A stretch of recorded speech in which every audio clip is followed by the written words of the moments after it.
V naslednji temi pa o tem, kaj se dogaja v ozadju slovenskega nogometa in kako je Aleksander Čeferin postal predsednik Nogometne zveze Slovenije. Pogoje za kandidaturo za predsednika Nogometne zveze Slovenije določa pravilnik o volitvah in razrešitvah predsednika Nogometne zveze in podpredsednikov Nogometne zveze. Ta pravilnik v 3. točki 13. člena določa, da mora kandidat predložiti tudi izjavo in dokazila, da je aktiven v nogometu vsaj 3 leta. Čeferin tega pogoja naj ne bi izpolnjeval, kar je dal tudi vedeti prijateljem in znancem, ki so ga prepričevali, naj se po odhodu Ivana Simiča z funkcije predsednika Nogometne zveze Slovenije kandidira. Poglejmo najprej, kaj je Čeferin povedal takrat našemu kolegu Bojanu Požarju. Jaz imam zelo rad nogomet, celo življenje ga spremljam. Prvo prvenstvo sem spremljal leta 1974 in od takrat vsa svetovno in od takrat spremljam res veliko nogometa. Nogomet imam izjemno rad. Zdelo se mi je, da je to nek nov izziv. Sam sem bil v dvomih, ko so me prepričevali, naj se za to odločim.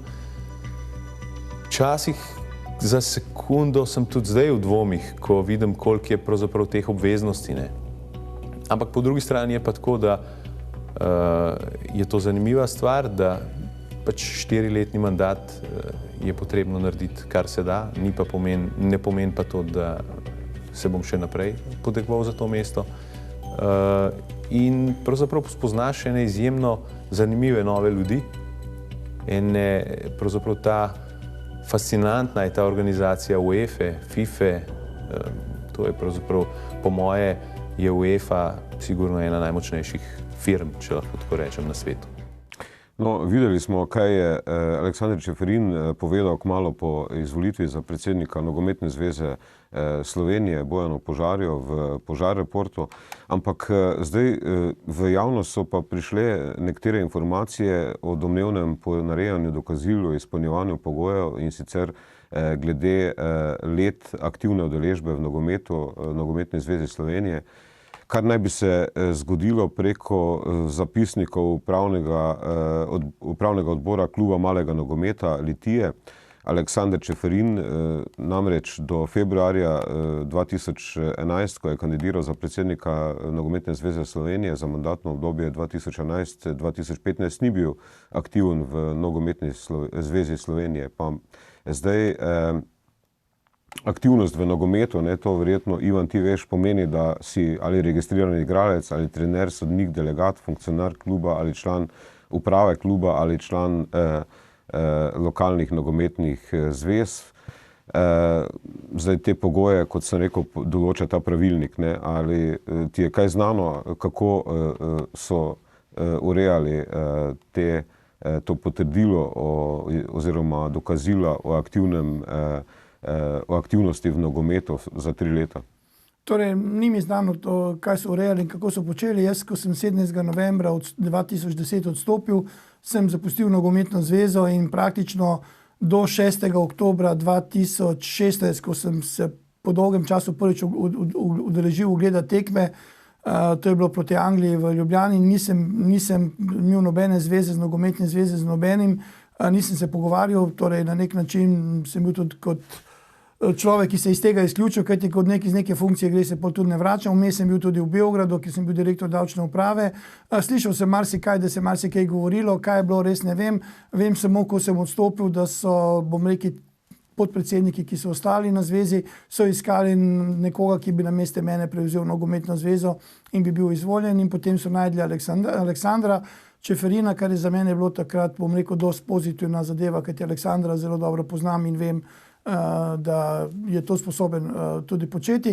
Ali je bilo res kaj narobe, ali so res kaj delali, to naj ugotavljajo, bom rekel, tako kot so mnogokrat na Nogometni zvezi povedali organi, ki so za to pristojni, da ugotovijo, če je, naj zaslišijo priče. Tako da jaz ne vem, torej tisti, ki je dal, pa tam, kje si dobil Vlado to informacijo, tisti verjetno ve, kako je to bilo in kaj je, ampak jaz sem se dejansko takrat iz nogometa umaknil in sem se dejansko vrnil v nogomet leta 2015, ko sem prišel na Ilirijo, in 2016, ko sem pač neuspešno kandidiral za predsednika NZS. Zdaj, mislim, po teh informacijah, pač, ki smo jih dobili, Čeferin tega pogoja o 3-letni aktivnosti ni izpolnjeval, in kar je povedal tudi znancem, ki so ga prepričevali, naj se pač po tvoji odpovedi kandidira za funkcijo predsednika nogometne zveze. Ne?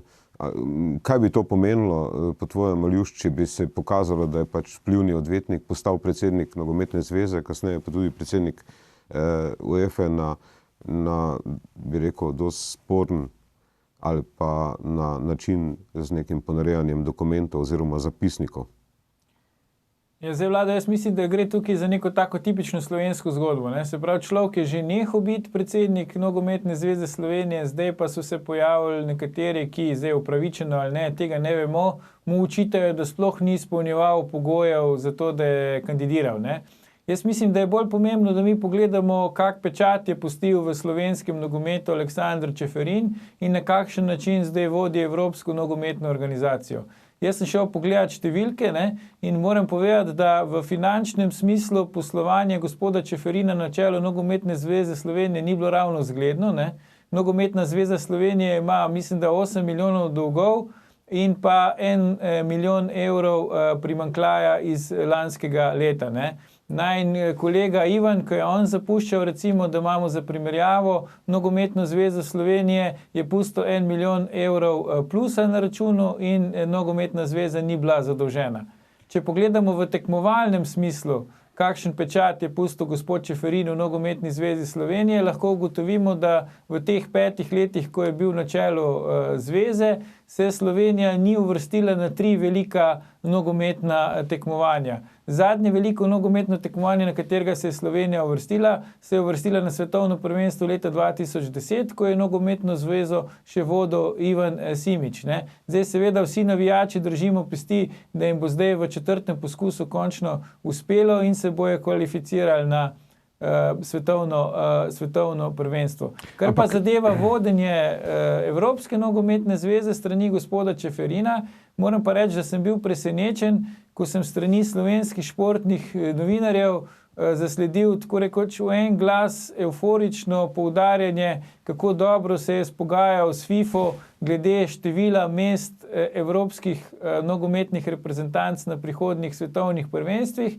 ampak pozabili so pa ti novinarji povedati, da se je seveda vmes tudi število sodelujočih reprezentanc na teh prvenstvih enormno povečalo, tako da če gledamo procentualno, bo Evropa v prihodnje imela nižji odstotek sodelujočih ekip na svetovnem prvenstvu, kot ga je imela do sedaj.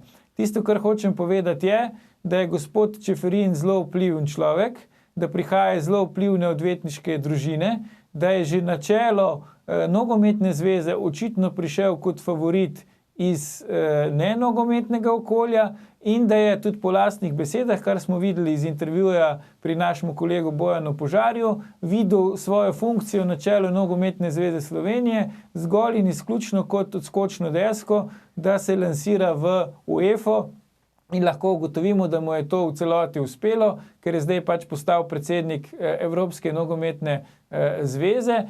Kot sem rekel, da bi se ga pa spominjali po nekih športnih rezultatih ali pa dobrem poslovanju, ko je bil še na čelu Nogometne zveze Slovenije, se ga pa žal ne moremo. Zdaj, Ivan, ti si takrat, ko si kandidiral za predsednika Nogometne zveze Slovenije, si rekel, si govoril o grožnjah, ne?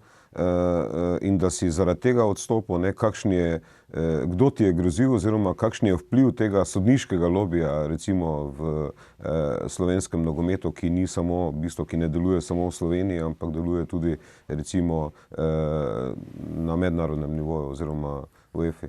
Torej, jaz sem takrat vstopil od kandidature, ker enostavno je prihajalo do groženj mojim podpornikom in ker nisem želel, da pač zaradi mene trpijo, sem se umaknil in tisti trenutek, ko sem se umaknil, je bila recimo za Nogometno zvezo, torej za mene Nogometna zveza zaključena zgodba.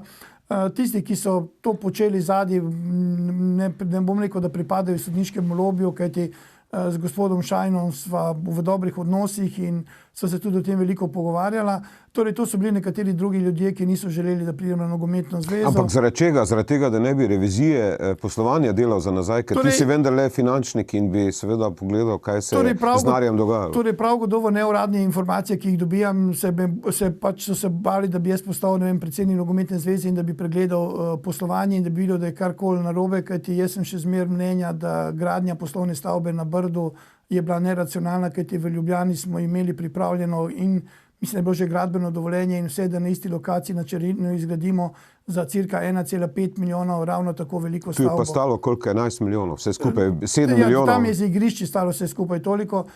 Pomeni, jaz sem zmeraj v takih zadevah za racionalno poslovanje in normalno, res da je okolje na Brdu zelo lepo, ampak zadeve so neracionalne in sedež nogometne zveze mora biti v glavnem mestu, vse se mora dogajati tukaj, Črinovo je blizu nogometnega stadiona v Stožicah, lokacijsko je bilo vse zadeva urejeno, tako da me je presenetilo, da ampak mene v tistem času pač ni bilo v nogometni zvezi, odločali so se pač tisti člani izvršnega odbora, ki so se pač tako odločali.